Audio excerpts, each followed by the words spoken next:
I did. I have confirmed that they think I'm dead. With the help of Tanjiro and Zenitsu, that is.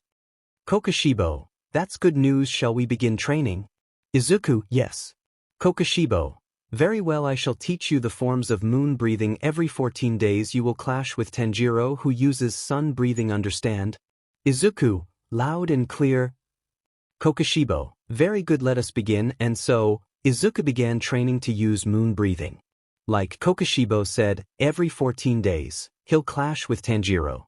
They continued to train for 5 months. During the span of 5 months, Izuku began hanging out with Daki and 𝗬𝗏𝗏. 𝗬𝗏𝗏 found him cool and considered him as his bro. And Daki, she finds Izuku as cute and handsome, even with 6 eyes. And when he removes all 6 of his eyes, Daki will sometimes faint from the cuteness and handsomeness. 𝗬𝗏𝗏 found this amusing, and he knew that Daki has a crush on Izuku. Being the protective brother he is, he first objected to it, but he soon accepted it as long as his sister was happy. Izuku had no idea why Daki was acting the way she was, but he didn't mind. Also, Daki speaks to Momo and the others more because she knew that they also had a crush on Izuku. Somewhere along the way, they agreed to share him when the time comes.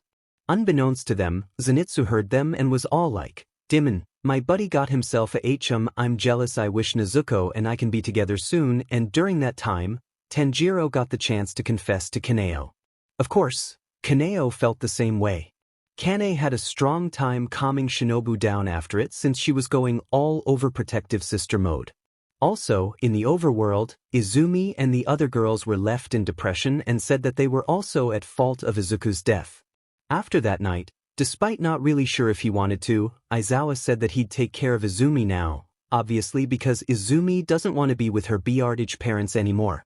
Though, she still did accept one for all. Only thing is, Gran Torino and Aizawa trained her. And for the guys, the girls hated them from the bottom of their hearts. They thought of them as monsters and said that they were the ones that deserved to die, and not Izuku, Momo, Achiko, and Jiro. Momo's parents found a note in her bedroom saying that she ran away because she didn't want to be married to Shoto since she knew what would happen if she did. She'd be treated as a sex toy and only as a breeding station in Shoto's eyes. Momo's parents blamed themselves for her death. Also, Shoka also ran away from the Todoroki abode and moved in with Izumi. Katsuki was kicked out of his house and moved in with his squad mates, who were just as homeless as he was. Denki's parents were confirmed dead in their home one night. They didn't find their bodies, but they did find their BLD smeared all over the walls and floor. Siro's parents were found dead, and only thing left of them were their severed heads on Nichiren blades. And a message was written in BLD, saying, "Karma's a beach," on the walls. Ijiro's parents were found dead with their heads in a cookie jar. They were confused about why their parents were targeted, but they thought it was just some coincidence. Of course, they did feel sad that their parents were killed, but that didn't stop them from wanting to make the remaining girls there also. Due to all of the rising number of people disappearing and being killed off, the government decided to finally reveal to the world about the existence of the Demon Slayer Corps and demons. The public was in uproar and were horrified by the thought of man-eating demons roaming freely. Some of the mutant-type quirk users with extremely odd body structures were being discriminated and mistaken for demons, even if they were under the sun. As for the real demons, they were tough to spot because they blend in perfectly with the crowds of people in the society. Unfortunately, the Corps were trained to sense a demon's presence, so no demon can hide their presence from them. Also, another 5 months have passed, and Izuku, Momo, Jiro, Achiko and some of the 𝗵𝗃𝗏𝗃 squad had been given the position within the 12 demon moons, though some of them were sharing their position with the other. Lower Moon 1 were Izuku and Tanjiro. Lower Moon 2 was Zenitsu. Lower Moon 3 was Kaneo. Lower Moon 4 was Inosuke. Lower Moon 5 was Nezuko. Lower Moon 6 were Momo, Jiro, and Achiko. Genya wasn't all that interested in becoming a moon. All he wanted was revenge for his family's massacre by a fake hero. And Michiro, he was being him and hanging out with his twin brother, Yuichiro. Yuichiro and Michiro were about to be killed one night by a villain, but Kokushibo stepped in and killed the villain. He even offered to turn them into demons since both of them were on the brink of death, and they were his descendants. Yuichiro deserves some love and attention. Kokushibo couldn't have been more proud of his students. Kaza was proud of his brother figure. Doma was being Doma and throwing confetti in the air to celebrate for them. Jotaro was being a bro to Izuku and the other lower moons. And Daki was being all heart-eyed at the sight of Izuku. And if you're wondering what happened to the previous lower moons, they were all killed. Apparently, another pillar has been sighted by the demons, and he has a quirk that puts his physical attributes to that on a demon's level, which also means unlimited stamina, but no regenerative abilities and unlimited lifespan. Also, Izuku found out that 𝗵𝗃𝗍 and Yashiro were demons, even before they met him. Izuku thanked 𝗵𝗃𝗍 for her encouragement, but he apologized for not becoming a hero. 𝗵𝗃𝗍 understood, and she didn't mind the fact that he became a demon. In fact, she was glad to know that they were on the same side. She did work at a hospital, but only because she wanted to study quirks and how they work. And finally, since those 10 hellish months of endless training and eating humans, Izuku and Tanjiro have their breathing styles. Tanjiro has achieved 100% of sun breathing's power, and Izuku had achieved the same with moon breathing. Right now, the UA entrance exam was coming up later on in the day, and Izuku wanted to observe them. So he, along with Tanjiro and Zenitsu, all went to the entrance exam. Zenitsu used his 𝗵𝗃𝗍𝗁 quirk to shade them from the sun. Nizu still continued on the exam despite the weather. Now, onto the exam. You'll have to wait till next chapter to find out what happens next. In case I have forgotten to say, Akaza and Quirky's child had been born, and it was a boy. It was cloudy on the day of UA's entrance exam. Of course, Nizu didn't want to cancel the exam, so he still made sure to make arrangements in order for the students to take the exam while it's cloudy. Weather reports haven't announced any rainy weather today, so he just assumed it was nature doing its business. Anyway, Izuku, Tanjiro, and Zenitsu were currently hiding inside of an air vent in the main building. They shrunk their bodies so that they could fit inside. Izuku informed them of the potential detectors hidden in some places for any intruders, so Zenitsu used his BLD demon art to interfere with them, but not disable them, as that would cause suspicion. He made it so that it doesn't detect demons. They were hiding in the back vent of the place, and they spotted some of Izuku's old classmates. The girls sat away from the boys since they hated their guts. Izuku found this amusing. And then 𝗵𝗃𝗍𝗁 came in and did his thing, Ida being the guy who's strictly stupid and criticized UA for missing the part of the 0-pointer, Izumi telling him to get the stick out of his butt and let 𝗵𝗃𝗍𝗁 speak, everyone in the room laughing at Ida, and so on. And then it was time for the physical test. They followed where Izumi was heading to in order to observe her progress.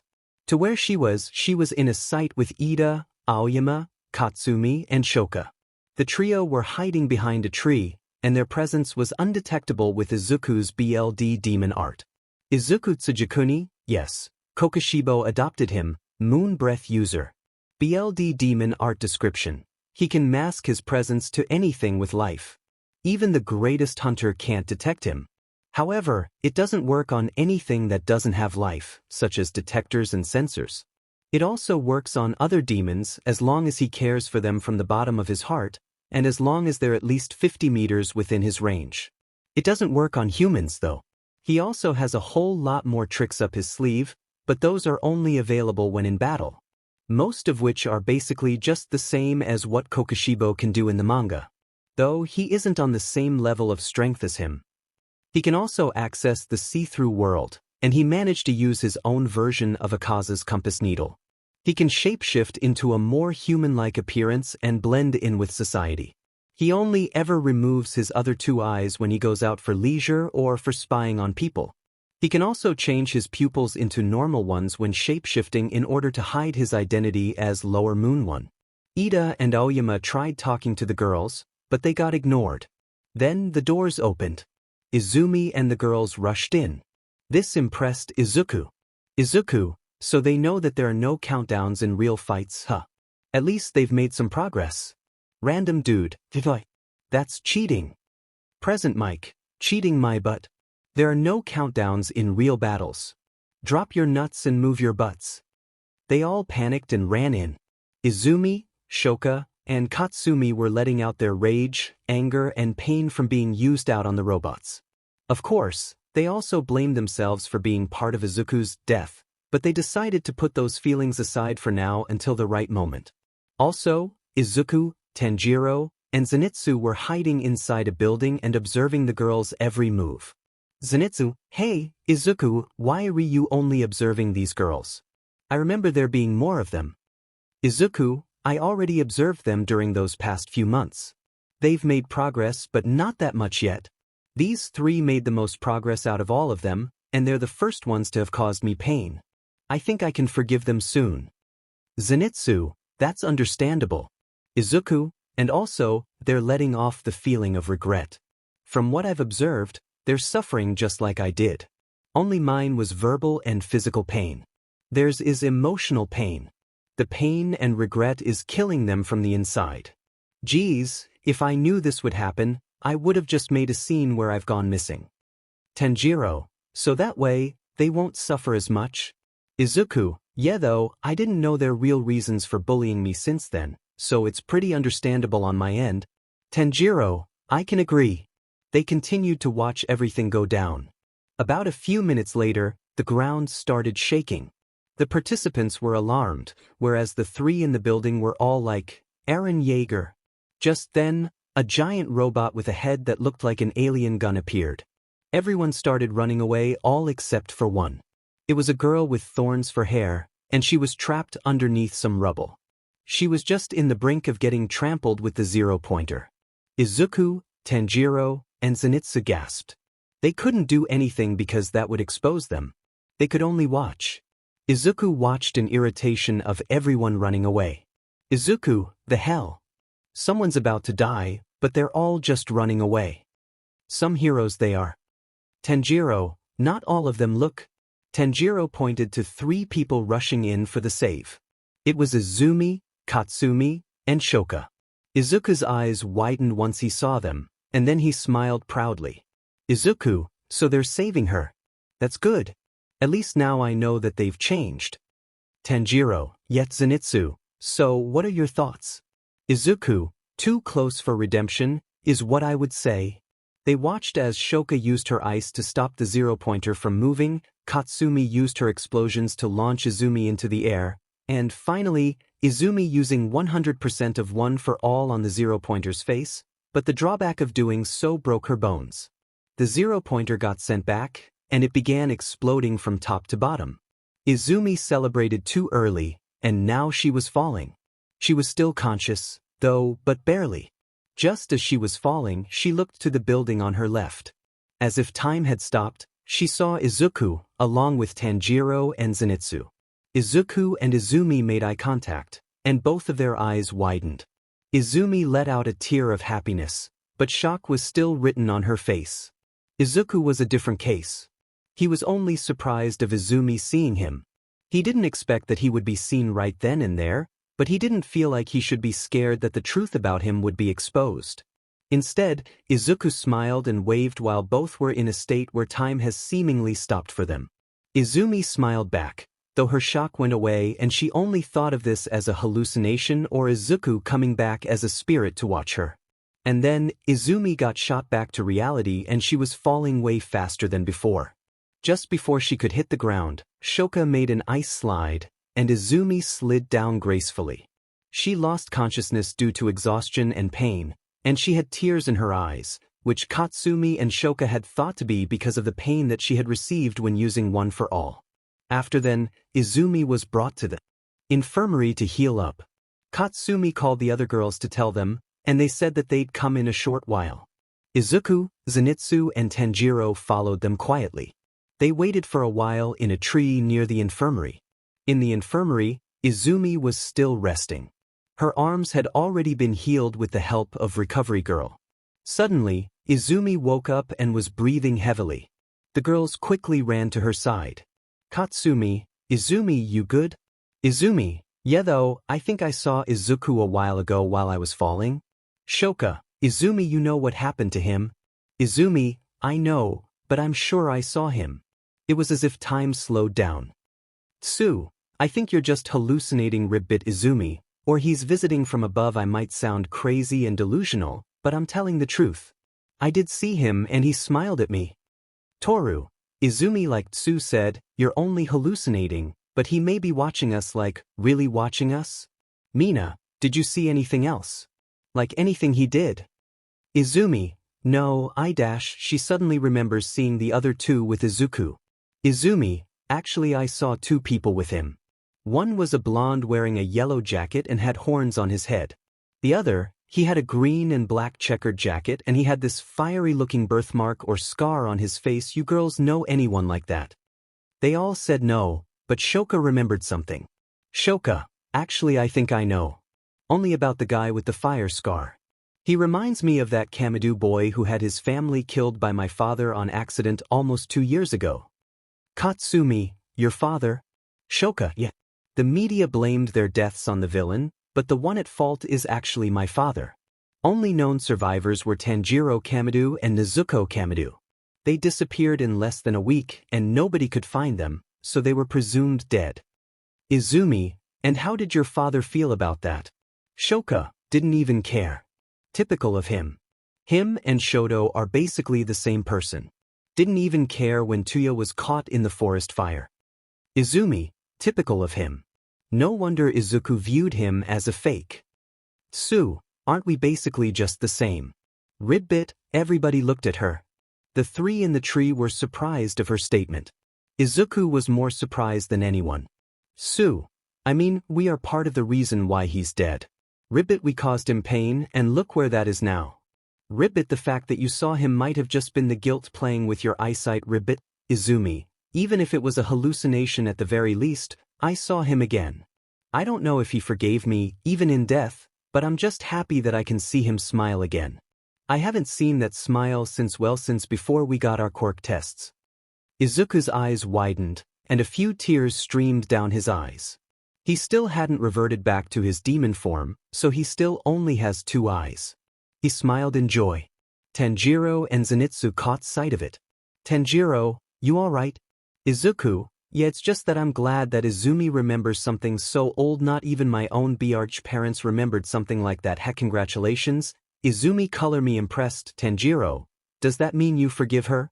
Izuku, depends. Zenitsu, well, if you do somehow end up forgiving her, what will you do then? I mean, she's human, you're demon. Her knowing that you did end up becoming a demon, she'll most likely commit seppuku as a result, along with the rest of the girls. Izuku, what makes you say that? Zenitsu, their guilt, shame, and pain. Just like how they think that they're part of the reason for your supposed death, they'll think the same way for why you turned into a demon. They'll shame themselves and will run out of any more will to fight. And then, because of all the pain, they'll commit seppuku. That's how I view the events that will most likely happen. Tanjiro, believe it or not, Izuku, but it's that possibility is most likely going to happen. Izuku, I might have a solution to how we can prevent that. Zenitsu, really? And what's that?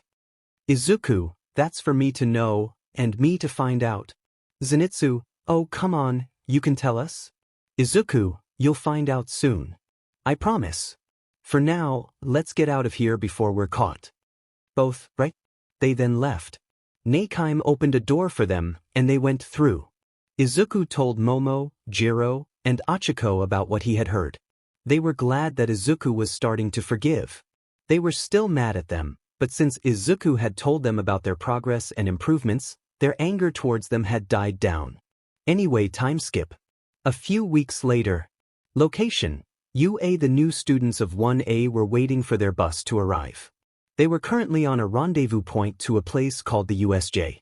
They were going there for rescue training. Also, Shinso is with them since they needed someone to fill in the 20th spot in Class 1A. While they were waiting, another 4 people came up to them and greeted Aizawa. Aizawa recognized them and decided to introduce him to everyone. Aizawa, everyone, I would like you to meet 4 of the pillars of the Demon Slayer Corps. Mizuto, greetings. I am the current water pillar of the Demon Slayer Corps. My name is Mizuto Hideki. Mizuti was a young man around his early 20s. He had blue hair and cerulean eyes. He wore a blue Magikarp jacket and black Kanzuya. I am Kanzuya Fuji. I am the current lava pillar of the Demon Slayer Corps. Kanzuya was a young lady around her early 20s. She had bright orange hair with fire-red eyes. She wore a fire-patterned jacket and leggings. Fujin, names Fujin Goto. Wind pillar. Fujin was a young man in his early 20s. He had spiky ash blonde hair and brown eyes. He wore a green jacket and a pair of jogging Nariko. My name is Nariko Yagami. Thunder pillar of the Demon Slayer Corps. Nariko was a young lady no older than 20. She had appealing blonde hair and yellow eyes. She wore a black and yellow jacket and black Denki blushed at Nariko. All of a sudden, their bus arrived. They boarded it, and the girls sat in the back away from the boys. The pillars did the same, but they were confused on what was going on between them. Izumi, so what are the pillars gonna be doing with us in training? Noriko, oh, we'll be training you for situations where you have to rescue people from demons, or even hold them off until slayers arrive. Katsuki, oh we don't need slayers, we have our quirks. We're more than ready to face them. The guys except for Shinso agreed with him. Fujin, idiots. Even All Might's punches are useless against them. No matter how many times he crushes their heads, they'll just regenerate it back. Shoto, liar Aizawa, Todoroki, Bakugo. Show some respect. They're the pillars of the core. Shoto and Katsuki grumbled in their seats. Fujin, not to mention, if All Might couldn't beat them, then what good are all of you? He's stronger than all of you combined. Kanzuya, plus, he's nothing compared to the legendary Yoriichi Tsuchikuni, the strongest demon slayer to have ever lived. Mina, what was he like? Kanzuya, not much was known about him. He lived and died during the Sengoku PRD around his 80s. Mina, oh, Mizuto, and from one of his books, they said that he was only less than a minute away from ending Muzan. He used a long-lost breathing technique called sun breathing. Fujin, the first ever breathing style that was formed. As what the name implies, his attacks were so hot that demons struggled to even regenerate some of their limbs that were cut by it. Even Muzan himself. Noriko, and it was implied that he had PTSD because of that. Izumi, wow, he must be really strong then. Katsuki, I'm stronger. Noriko, you bet wrong, you little rascal. Shut up. Katsuki, don't command me. He was suddenly zapped by Denki. Denki, sorry about him. He's always like this. Hey, wanna go out after this? Katsuki, what the hell, dunce face? Denki, I'm trying to get a date here. Noriko, no. Denki fell to the floor in rejection. The guys all comforted him, but the girls laughed at his misfortune. About a few minutes later, they made it to the place. It looked like Jurassic World's aviary for some odd reason. Then, someone came up to them. It was the space hero, 13. 13. Greetings, Earthlings, I am 13, a famous rescue hero. Everyone said hi to her. 13 then turned to Aizawa and the pillars. 13, hey, Aizawa, pillars. I thought All Might was supposed to be here. Where is he? Aizawa, the idiot used up his time limit again. He's taking a breather in his office. He'll arrive sooner or later. I'm not even gonna be surprised if he arrives once we finish training. 13, that's understandable anyway, let me get on with the lesson for today. And so she began her speech about the dangers of using their quirks unwisely. The guys didn't care and thought that quirks should be used in any way they pleased, but the girls flinched and felt their guilt getting the better of them. Then they headed into the building. Everyone was awestruck by the place. It looked like a resort/theme park. 13 explained how each of the zones worked, and they understood. Suddenly, the lights started flickering. And then, a dark purple portal appeared in the center. Aizawa and the pillars were alarmed. Kirishima, whoa, you even have fake villains? Aizawa, they aren't fake. They're the real deal. Tons of villains started showing up around the central plaza. Mizuto, this is bad. Noriko, you said it. Fujin, are we allowed to engage in villains? Mizuto, yes, but we can't kill them. I don't sense any demons though. That's a relief. In the center of the plaza, a guy with a hand FTSH and some angry bird-looking monster with an exposed brain got out and looked at them all. Hands, 𝗂𝗄𝗁𝗲, do you see All Might anywhere? The one known as 𝗂𝗄𝗁𝗲 was the portal guy. 𝗂𝗂𝗁𝗲, unfortunately not, Tamura Shigaraki. However, there are demon slayers present. Shigaraki, slayers, TSK. This wasn't on the schedule whatever. Round them all up just as planned. 𝗂𝗂𝗁𝗲, as you wish. Back with 1A Aizawa, all of you. Get out of here now. Katsuki, we can take them. Let us fight. Aizawa, you crazy. While they were arguing, they failed to notice something above them on the ceiling. It looked to be an eye with tiny legs/hands that was sticking to the ceiling. This was the work of 𝗍𝗫𝗫. She was spying in everyone from the Infinity Fortress. 𝗵𝗃𝗃. Izuku, yes, what is it, Ms. 𝗵𝗃𝗃? 𝗵𝗃𝗃. Villains have invaded the There are slayers there, as well your former classmates are there. Do you wish to go there? Izuku, I don't know, I may have to ask him. 𝗃𝗃𝗁𝗂. It's quite alright, you may go to the do as you please, Izuku, you sure? 𝗃𝗃𝗁𝗂 only nodded. Izuku, can I bring my friends with me? 𝗃𝗃𝗁𝗂. Do as you wish. Izuku then called for his friends. They arrived about 15 minutes later. All demons of the lower ranks have joined. Izuku informed them of the plan. Momo then said something. Momo, but Izuku, what if they find out that you turned into a demon? Izuku, I have a plan for that. You'll see Zenitsu, and he still hasn't told us what that was? Izuku, let's just get on with this. The sooner we get there, the sooner I can show you. He then turned to 𝗵𝗃𝗃. Izuku, 𝗵𝗃𝗃, please take us to the front door of the Zenzen. Prepare to conjure up cloudy weather. Zenitsu, you got it? 𝗵𝗃𝗃 then strung her biwa and a Atame door opened up in front of them. The first thing that they saw was the backside of 𝗬𝗃𝗁𝗃 blocking the entrance, and he was giving out a speech. 𝗬𝗃𝗁𝗃, it's a pleasure to meet you, we are the... I know it's impolite, but we decided to invite ourselves into this haven of justice to say hello. And besides, isn't this a fitting place for All Might, the symbol of peace, to take his last breath? I believe he was supposed to be here today, and yet I see no sign of him. There must have been some sort of change in plans we could not have foreseen. Ah well, in the end I suppose it doesn't matter. I still have a role to play. 13 was about to use her quirk, but was stopped when she saw Katsuki and Kirishima charging at 𝗬𝗃𝗁𝗃. Katsuki sent an explosion at him, and smoke clouded a small portion of the area. Kirishima, did you think we were just gonna stand around and let you tear this place to shreds? Just as they thought that they have knocked him out, 𝗬𝗃𝗁𝗃 started speaking, shocking everyone there. Izuku and the other lower moons were only surprised, but were impressed nonetheless at 𝗬𝗃𝗁𝗃. 𝗬𝗃𝗁𝗃, you really do live up to your school's reputation, but you should be more careful, children, otherwise, someone might get hurt. Before 𝗬𝗃𝗁𝗃 could warp both Baku squad members away, he heard slow clapping behind him. Everyone else heard, and they looked behind 𝗬𝗃𝗁𝗃, only to see Izuku doing the slow clapping with an impressed smile. Izuku, my, ain't this entertaining? We went here to what was it again? We have a little visit, and what do we find? USJ, a secured facility getting invaded by villains. How amusing. 13. Who's that? Shoka, there's a familiar feeling coming from the guy with the 6 eyes. Mina, the guy with 6 eyes, he feels familiar. Toru, what is it with the guy with 6 eyes that feels familiar? Katsumi, they look like trouble, but why do some of them feel familiar? Tsu, these guys feel oddly familiar. Izumi, wait a sec, I recognize those two. And wait, that guy with 6 eyes. No, it can't be. Shoto, why does the girl with the black hair feel familiar? He was referring to Momo.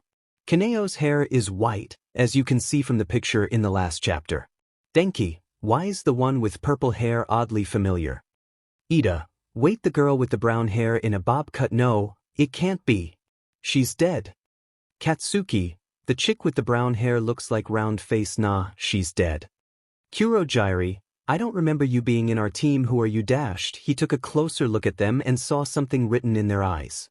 You could tell from his eyes that he was both surprised and joyed by this. 𝗬𝗃𝗁𝗃, oh my. Isn't this a surprise? Who would have thought that the lower moons themselves have appeared right before my very eyes? The students of 1A were shocked. They were sweating very strong, even Katsuki, but his ego keeps saying that he can beat them all. They all knew that these guys were trouble due to their status of being Musen's personal servants. Izuku, so it seems it's a pleasure to meet you. 𝗬𝗃𝗁𝗃, my name is 𝗬𝗃𝗁𝗃. Pleasure to meet you. What may I refer to you as? Izuku, my name will be revealed later on. For now, call me 6 Eyes. 𝗬𝗃𝗁𝗃, very well, 6 Eyes. Katsuki, oh great, just when I thought 4 eyes wasn't a nuisance enough for me, a bee with 6 eyes comes in to back him up. I'll beat your butt. Izuku, how disappointing. I thought that they were training heroes here. What's a rabid and psychotic dog doing here? Inosuke, ha! He called you a... rabid and psychotic dog. Izuku, and the hints are gonna be coming in like Genya's bullets Izumi. Wait, that sounds familiar. No, it may be just a coincidence.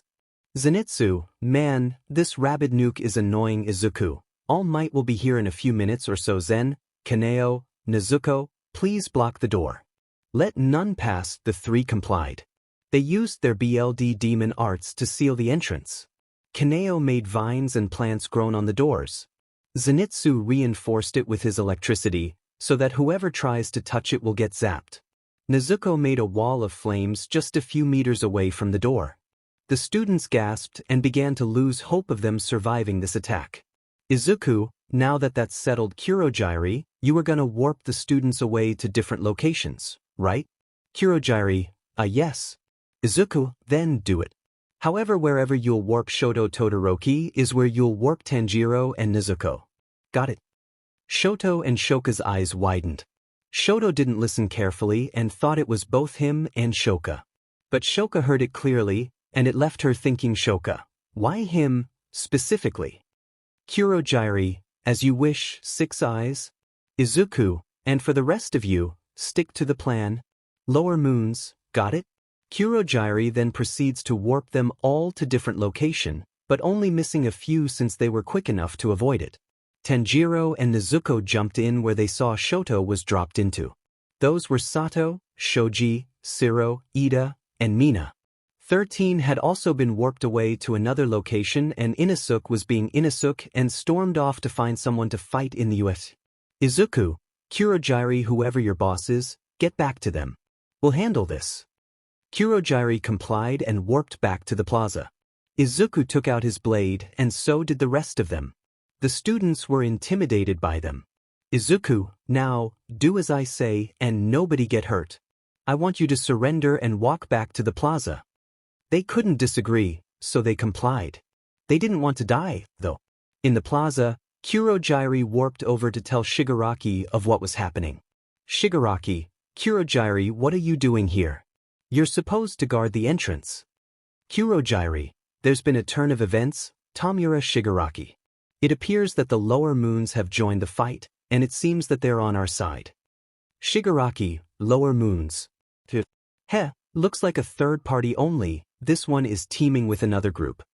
He grinned evilly. He watched as the pillars and Aizawa continued to hold off the other villains. Meanwhile, in the landslide zone, Shoto and Shoka were facing off some villains, also being wary of Tanjiro and Nezuko, who they knew were going to come for them. Tanjiro and Nezuko were hiding behind some rocks, getting ready to pounce at any moment. They watched as Shoto froze the villains without mercy, and Shoka hesitantly doing the same. Tanjiro could smell that she was frustrated about being warped with her brother. Shoto, tell me, how do you plan on killing All Might? Villain 1, as if we'd tell you. Shoto, answer me or I'll kill you. Tanjiro, like father, like son. Nezuko. Nezuko, indeed. Time to make an appearance. They both jumped out from where they were hiding and prepared their attacks to be directed to Shoto. Shoka was a bit far from her brother, but she saw the two charging at him. She didn't warn him, instead, she only watched. Shoto sensed them and he turned around, only to be met with red and pink fire being directed at him. Dance. Clear blue sky. Exploding BLD barely dodged the incoming attacks, only being missed by a hair. The ice trapping the villains was melted due to the intense heat, causing the villains to break free. Tanjiro, all of you will handle this. Go and help your comrades in another zone. The villains complied and they rushed to other zones. Shoto got into a fighting stance, and so did Shoka, who didn't really want to fight alongside her twin. Nezuko, Shoka Todoroki. Shoto Todoroki's twin sister. You don't have to fight us. You're not our target. Shoka, Nezuko, you're nothing like your father.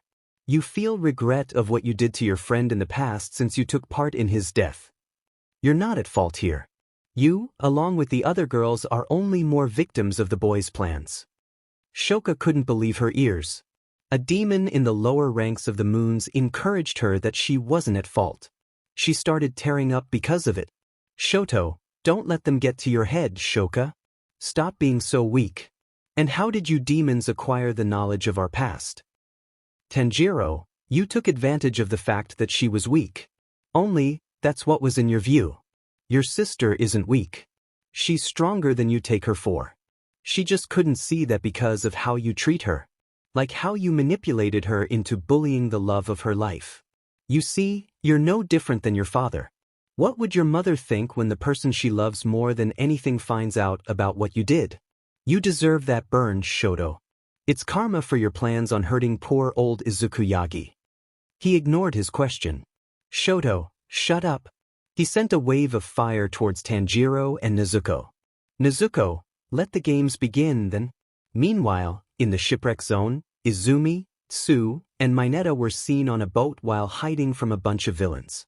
The villains were waiting patiently for their next move, but that patience was slowly running out as time progressed. Izumi and Tsu were uncomfortable with the fact that Mineta was with them since he was one of the guys that manipulated them into bullying Izuku, and because he was the most perverted out of all of them. They were ignoring him since he did nothing than complain and cry saying that he's going to die without touching any of the girls' bub. Izumi, hey, Tsu, did some of those demons felt familiar to you? Tsu, you felt it too. Yeah, 𝗵𝗃𝗃, the one with the 6 eyes, stood the most, and the 3 lower moon 6 demons also felt familiar somehow. 𝗵𝗃𝗃, Izumi. Also, those 2 in the green and black checkered jacket and the yellow jacket were the ones I saw in the entrance exam when I saw Izuku. They were right next to him when I saw Izuku. Tsu, you think that, Izumi, they were only casting an illusion to toy with me. Not likely, I think. Although, the guy with 6 eyes does have the same hair color as Izuku. Tsu, it may be just some coincidence, 𝗵𝗃𝗃, but don't get your hopes up, Izumi. As much as I also don't want to believe it, Izuku died. 𝗵𝗃𝗃, Izumi, back in the plaza, Izuku and his friends were keeping the students hostage while the pillars stopped fighting so that they won't kill the students. Aizawa was seen beaten up by the thing that the villains called 𝗵𝗲𝗄. The pillars were on guard in case they find an opening. Izuku, hey hands. What's your name? Shigaraki, my name's Tamura Shigaraki. Your name? Izuku, D's Shigaraki, D's what?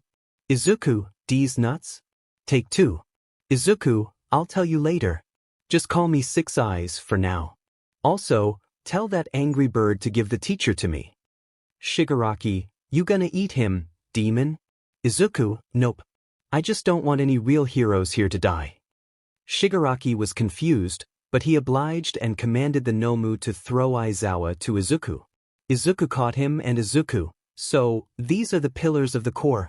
I've got to say you impress me. Fujin, appreciate the compliment, but Izuku, I was talking about the girls, 𝗬𝗲𝗃.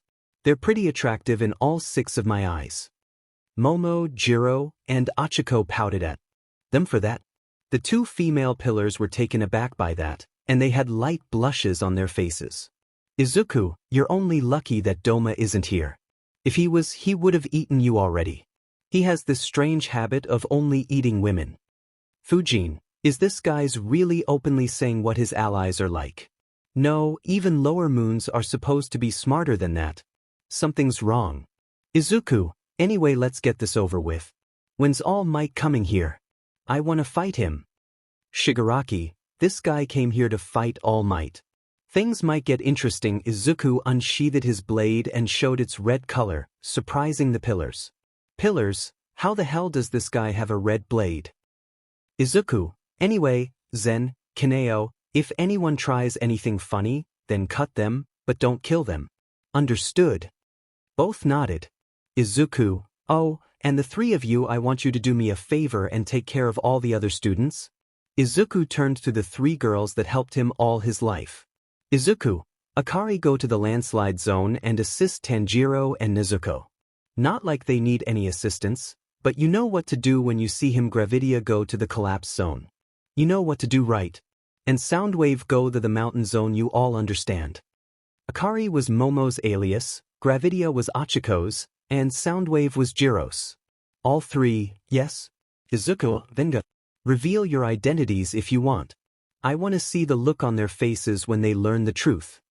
The 3 left. Izuku turned back to the pillars. Izuku, alright then.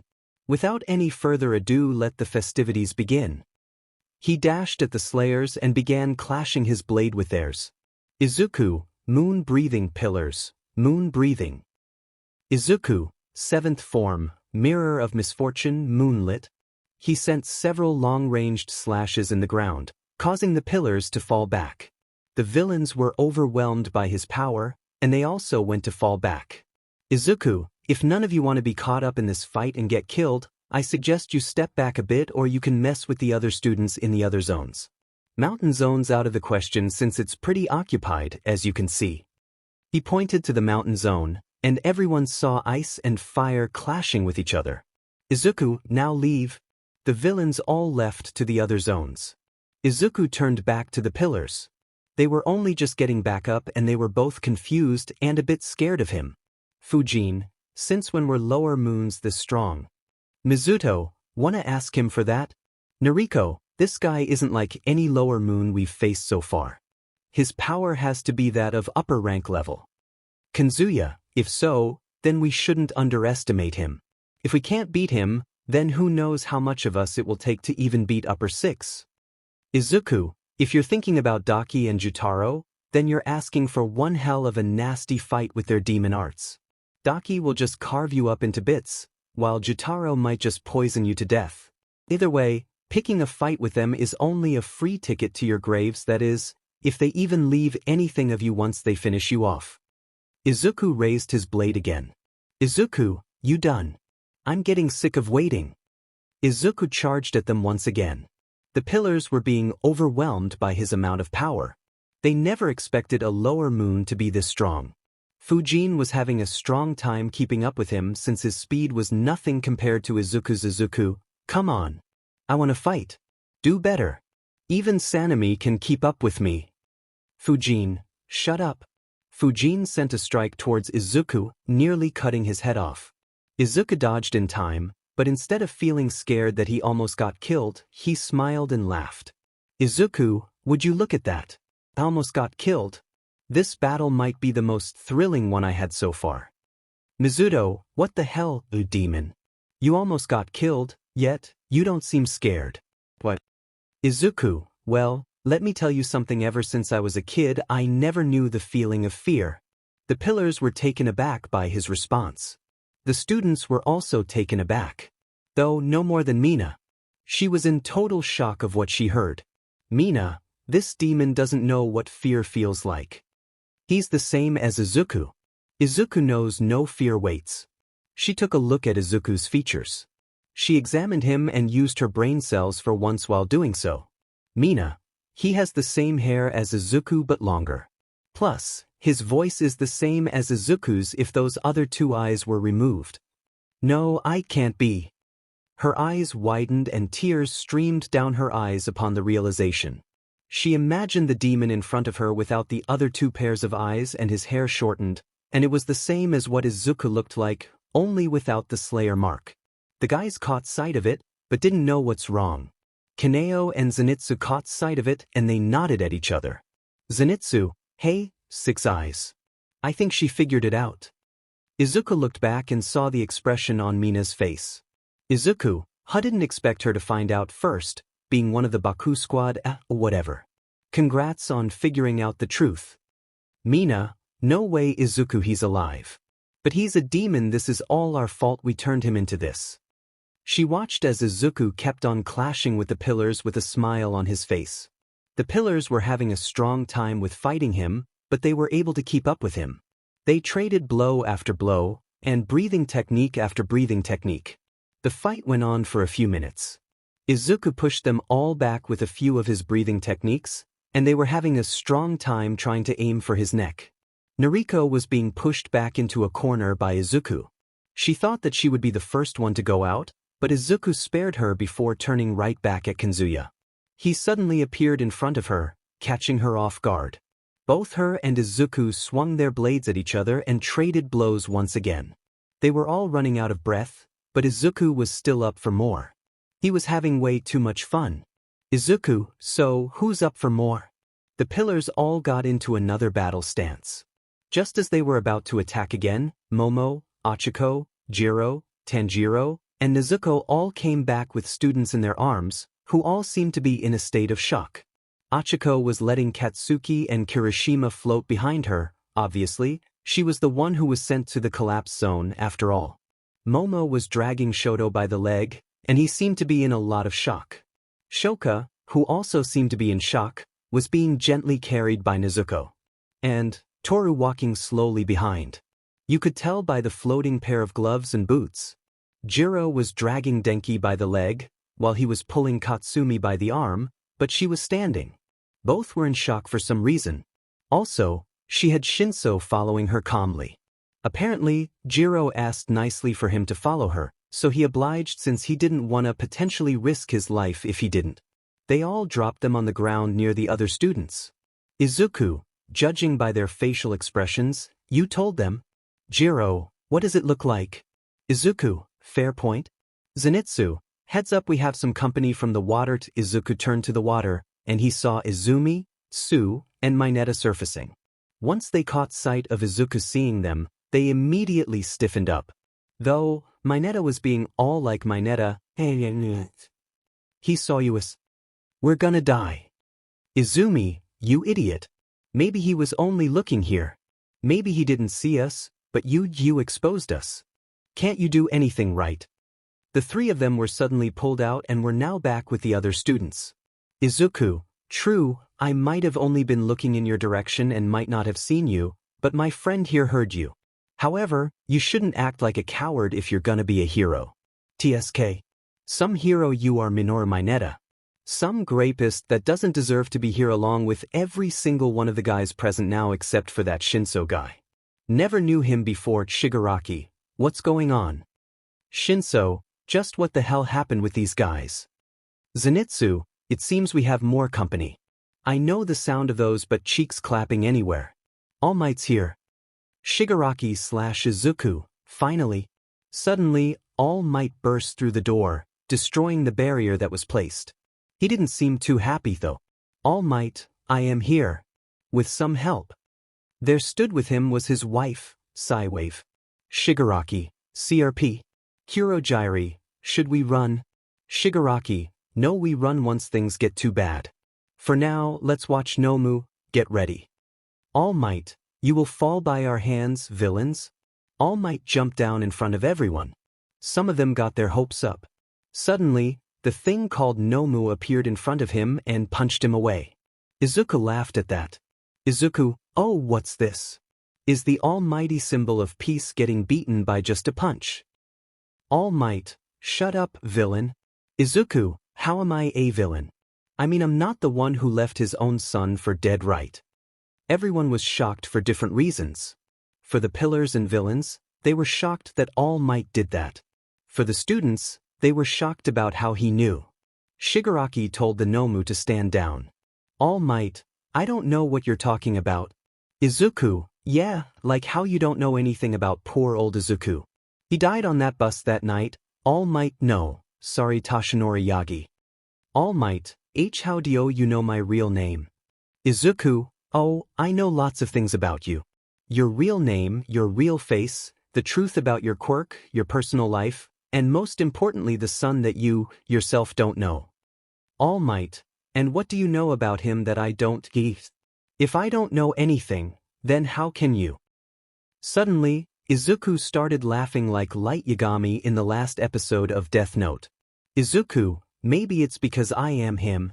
The entire USJ was silent once he said that. Even the villains were silent. All Might almost shrunk back to his skeletal size. Unfortunately, he didn't, so Izuku couldn't expose him any further. All Might, Izuku is dead. My son is dead. You demons were the cause of it. Izuku, son. You don't have a son, you demon fake. All you have is your wife. Even your own daughter hates you now. All Might, so not only are you a demon and a liar, but you're also a stalker. Izuku, but isn't it only natural for me to watch over my younger twin sister, even if it's just from the shadows? All Might, isn't your sister, you demon. She's Izuku's sister. I may have not known anything about Izuku, but at the very least, I know that he doesn't have 6 eyes or red hair. 𝗵𝗃, Mr. Yagi-iken did have red hair, how could you not have noticed? All Might, W. He did. Izuku, yes I do, All Might. And for my 6 eyes, well, turning into a demon changed my physical appearance a lot. Let me just revert back. He reverted back to his original state before he was turned into a demon. The class eyes all widened, while Inko was crying tears. All Might, Izuku, is that really you? Izuku, yes, it's me. I was alive this entire time. The girls and I faked our deaths. You want to know why? I'll tell you. We wanted to escape. What you said about me really stung, you know. I don't have the heart of a hero. Whose fault is that? And you berated me behind my back because I recklessly jumped in to save my friends. Isn't that what a hero is supposed to do? And what do you know about 𝗬𝗍𝗃 a resolve of a hero is like? Like you know anything. You, Endeavor, and 𝗬𝗵𝗃 all deserve to die. You're no heroes at all. Shigaraki, wow, and I thought I had daddy issues. Everyone was silent once again. Izuku held anger in his eyes. He looked like he was about to kill someone if they made a wrong move. He was releasing bloodlust that nearly suffocated those who felt it. Even the villains all dropped to their knees.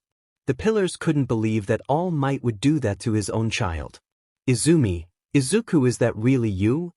Izuku looked over to where Izumi was. She was crying a lot. He could tell that they were both tears of joy and tears of sadness for obvious reasons. Izuku's bloodlust died down upon seeing them. Izuku, hey, sis, it's been a while.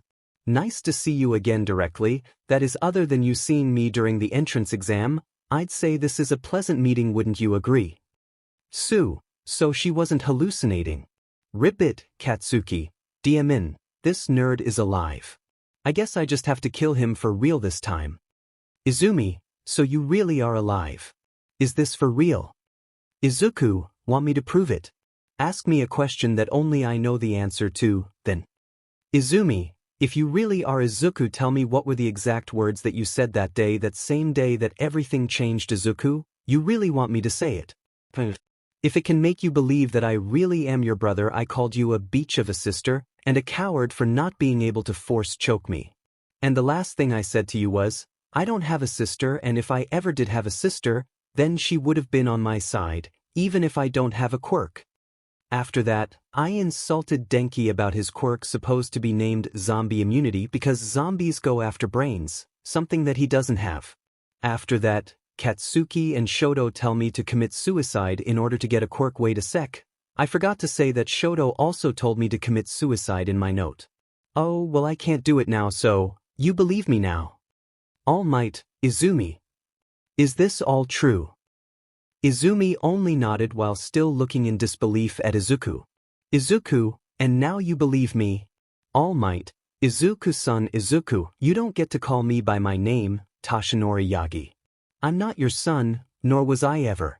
You may be my father, but you weren't my daddy. I only accept one being in this world to have ever treated me as a son, and that's Kokushibo. All Might, Izuku, he must be manipulating you. Snap out of it.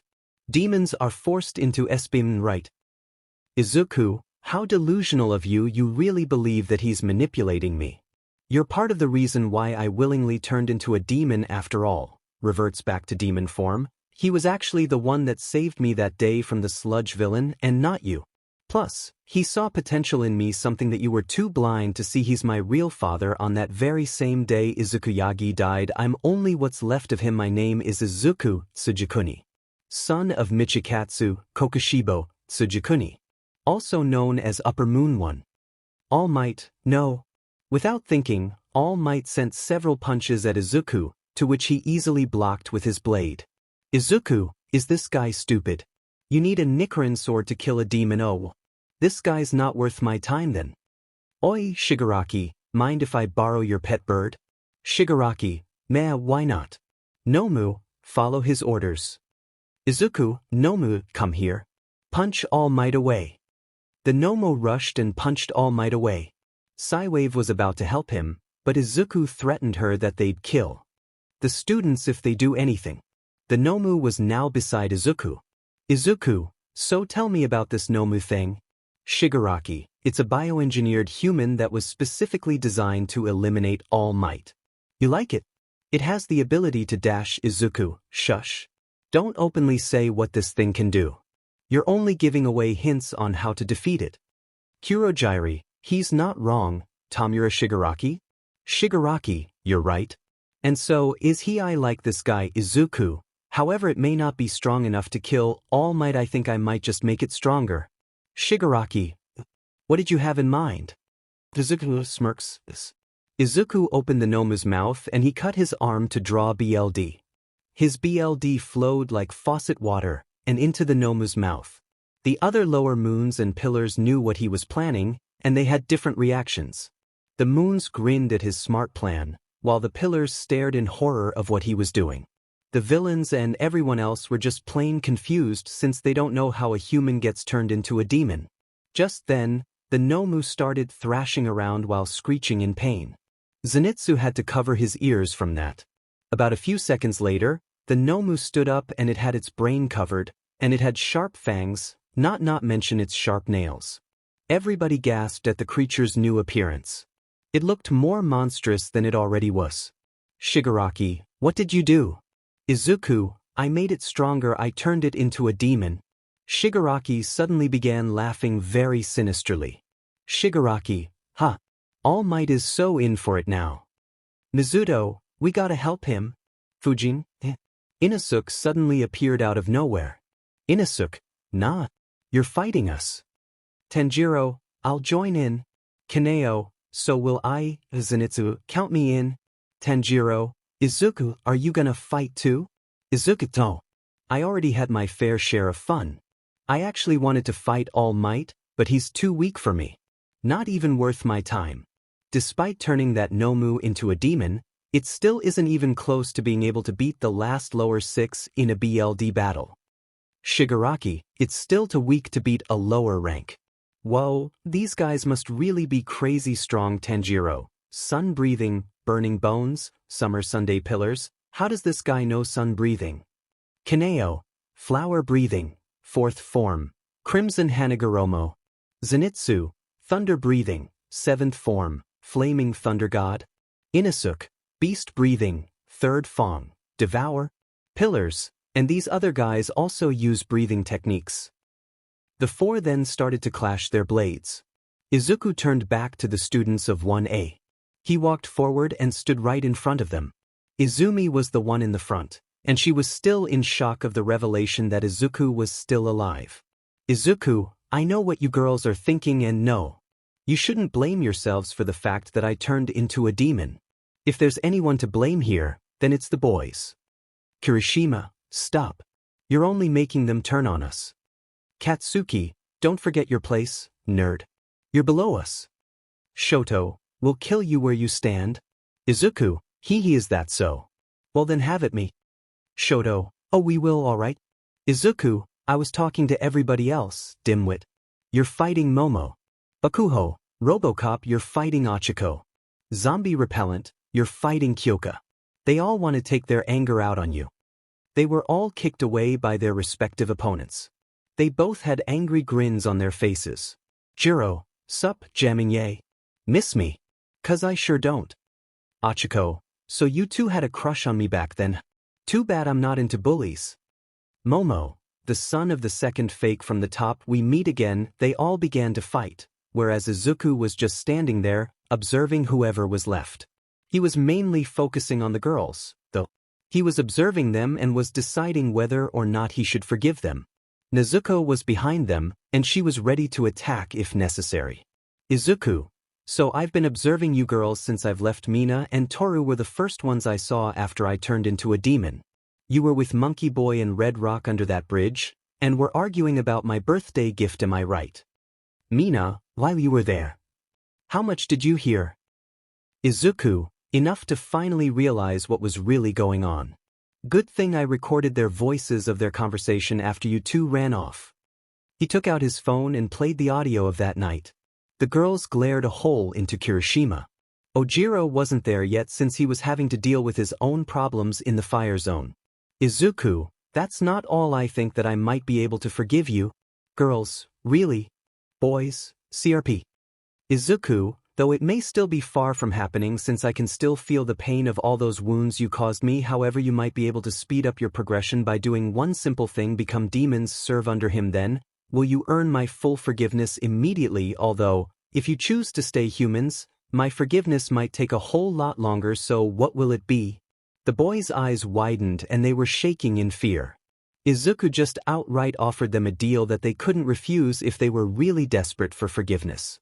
The girls all pondered for a second. They really wanted Izuku to forgive them, but they didn't want to do it the easy way. So, they looked at each other and nodded before answering him. Izumi, as much as we want your forgiveness, Izuku, we don't want to take the easy way for it. Shoka, we've been way too hard on you growing up, so it'll be unfair if you forgive us now if we become demons. Katsumi, and Mina, I have the same answer. Tsu, same. Ribitoru, I want your forgiveness too, but not this way. We'll become demons for you, but we can't accept your forgiveness if it's that easy. Izumi, we want to make it up to you, genuinely, so we reject your offer of becoming demons. Sorry. The guys stared in shock of their answers, but sighed in relief that the girls weren't going to become demons. Izuku examined them for a second before smiling brightly. Izuku, you passed, girls. What? Izuku, that was a trick question.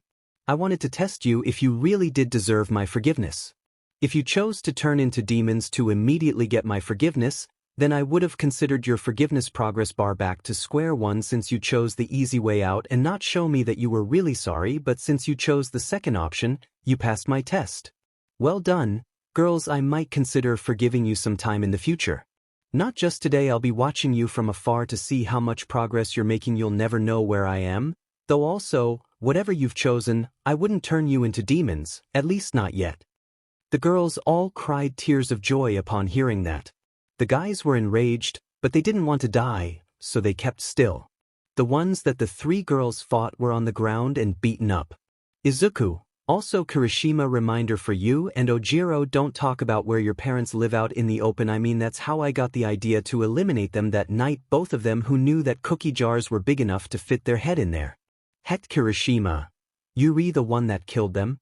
Izuku, not only yours though.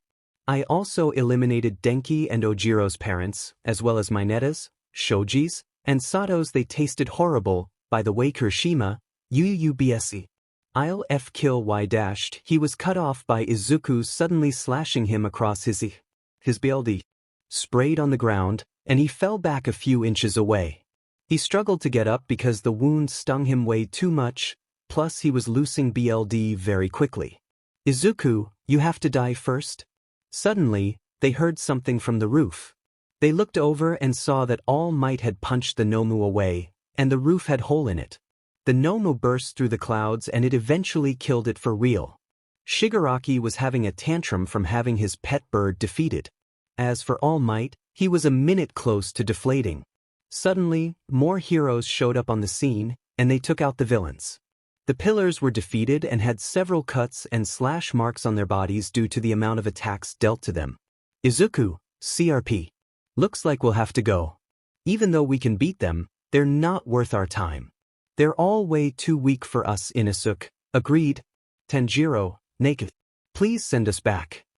Izuku, until we meet again. Tamura, Shigaraki, whatever. Izuku, now, let's. She was unable to move for some reason.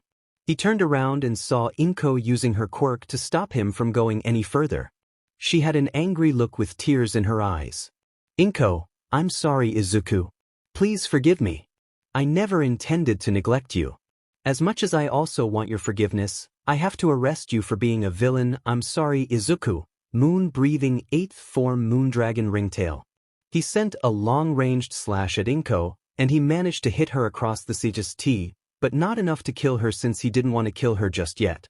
Inko didn't have time to register what was going on until it was too late for her. She was already on the ground and bleeding. Izuku approached her and looked at her with hatred in all 6 of his eyes. Izuku, not only did you neglect me, but you think that you can just arrest me. I am a demon. I can't just be arrested like those small fries used for final selection. And you want my forgiveness? You really think that you deserve it? Inko, crying, I'm sorry Izuku, you want forgiveness. Get religion. Izuku turned around, but not before stabbing her in the arm that she used to pull him back with her quirk. Izuku, take those pillars back to the fortress, we'll eat them there. They all complied and took the pillars to the Infinity Fortress. They didn't kill them yet, though.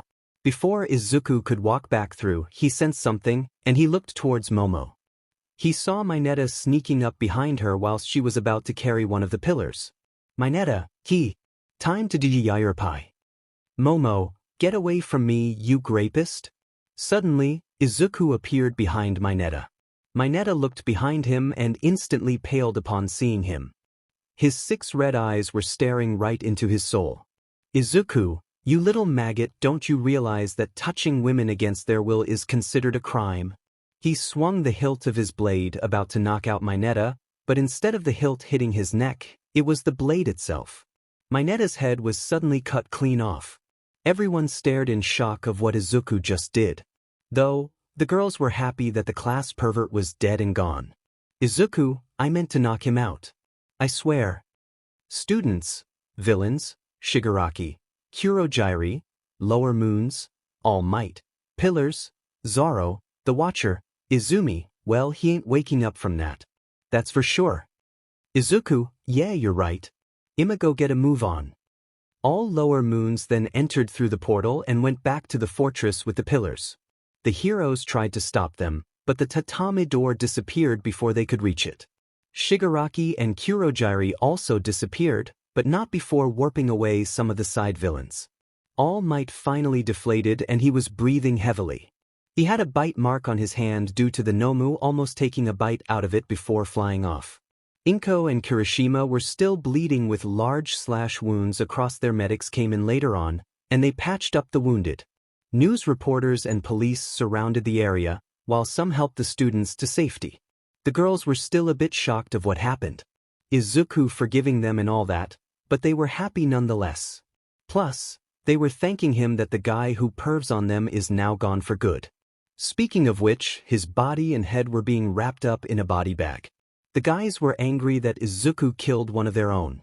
They swore that they will kill Izuku when they see him again. Meanwhile, Izuku and the others have successfully returned to the fortress and they dropped the pillars on the ground. 𝗵𝗃𝗃, Daki, Jotaro, Doma, Akaza, Kokushibo, and all of the other moons were there. 𝗵𝗃𝗃, my, I didn't expect you all to capture not 1, not 2, not 3, but 4 pillars. Who accomplished this? Tanjiro, it was Izuku, sir.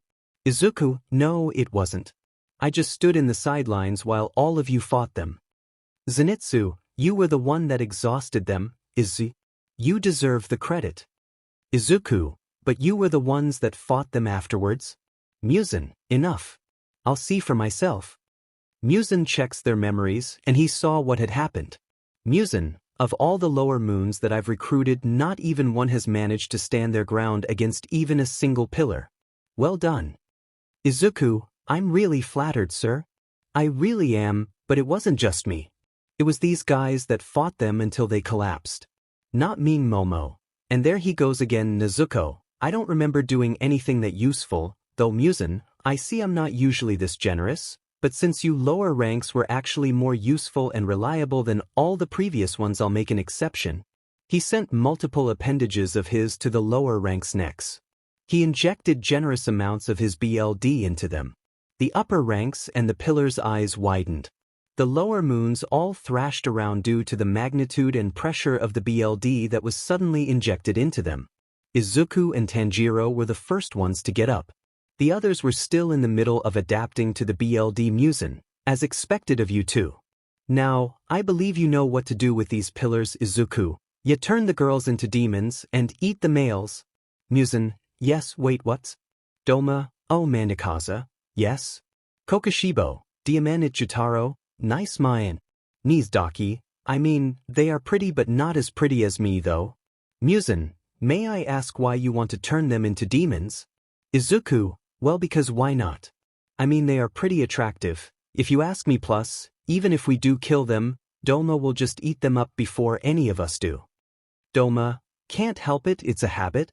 Akaza, that's my bro, cries in respect woman juice. 𝗵𝗃𝗃, fine, Do what you want, I'll take control of them if they attempt to reject serving under me. 𝗂𝗃𝗵𝗃, you know what to do with these kind of situations. 𝗂𝗃𝗵𝗃, yes, your lordship. 𝗵𝘃𝗁, I will be taking my leave, continue your jobs. 𝗵𝘃𝗁 then left. Izuku turned to the pillars. Izuku, no strong feelings, pillars. I've got a job to do. He stabbed Mizuto and Fujin right in the head. Izuku turned to the lady pillars. They were glaring at him while shaking in fear of becoming demons. Izuku, don't worry. You won't feel a thing soon enough, that's a promise. He cut his own hand and bullied poured out. The bullied got into their mouths and they coughed. The other lower moons slowly got up and watched what was going on. The two pillars were thrashing around violently due to too much demon bullied getting into their internal organs and bullied. After a short while, they stopped moving and they laid still on the ground. Their faces were pale and they seemed lifeless, but they were very much alive, not just human anymore. Izuku, looks like the transformation is complete. Momo, but they're unconscious? Izuku, so were we when we first became demons. They'll wake up in a few minutes. 𝗂𝗃𝗵𝗃, what do you intend to do with them? Izuku, well, I didn't really think this through. One of the reasons I wanted them to live as demons is because they were attractive as hell. Akaza, DMN, not enough RWJ. He needs to drink more. Anything else? Izuku, they were strong, that's another one anyway. I'm gonna take these two back to our place. You guys can eat those too. Zenitsu, you serious? Izuku, I wasn't the one that took them down, I only finished them off, so the food is yours? They started to dig in. Izuku, Tanjiro, Momo, Ochako, Jiro, and Kaneo went elsewhere. Izuku only brought the two girls to their place, which he shared with Momo, Ochako, and Jiro. Tanjiro and Kaneo went on a date in the fortress. Meanwhile, in a bar, Shigaraki and Kurogyari were chatting with their 𝗵𝗃𝗃, all for one, about the report on the USJ attack. All for one, the lower moons aided you in the attack. Shigaraki, yeah. We didn't kill All Might, but they did take the pillars with them, and lower one cut the head off of one of the students, plus he turned the Nomu into a demon.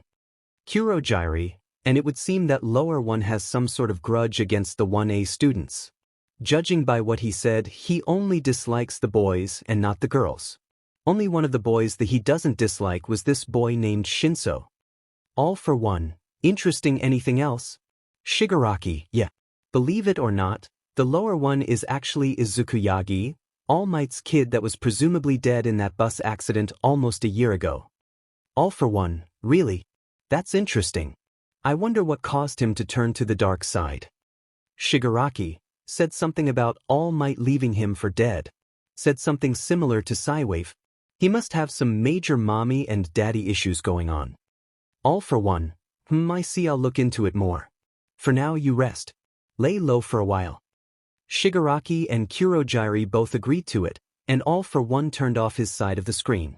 Shigaraki, Izuku Yagi, I look forward to working with you in the future. Kurogyari, get me a drink?